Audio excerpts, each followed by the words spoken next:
انسان کی زندگی میں جو چیزیں اسے بہت زیادہ نقصان دیتی ہیں اور بہت پیچھے چھوڑ دیتی ہیں، دنیاوی معاملات سے لے کر روحانی، اخلاقی، قلبی اور قرب الہی کے معاملات تک کو جو چیزیں نقصان پہنچاتی ہیں، ان میں ایک بڑی چیز غفلت ہے۔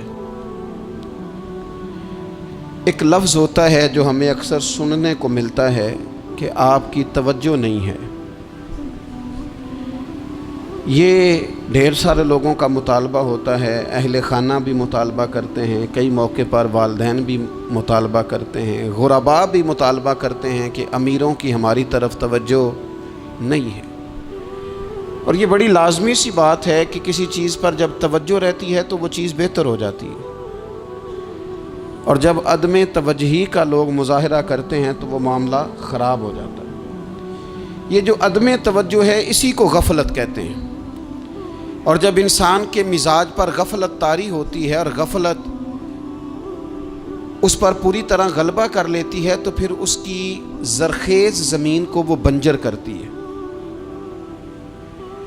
غفلت انسانی دل کے لیے بڑی نقصان دہ چیز ہے اور انتہائی تکلیف اور ضرر کا باعث ہے۔ دلوں پر جو قحط نازل ہوتا ہے، قحط، ویران ہو جاتے ہیں دل، اور جو دلوں پر خشکی نازل ہوتی ہے کہ طبیعتیں خشک ہو جاتی ہیں، یہ غفلت کی وجہ سے ہوتی ہے۔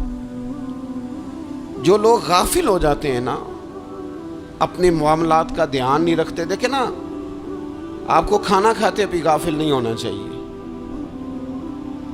اگر کھانا بھی غیر معتدل کھا لیا جائے تو وہ انسان کی طبیعت کے لیے باعث ضرر بن جاتا ہے، نقصان کا باعث بنتا ہے۔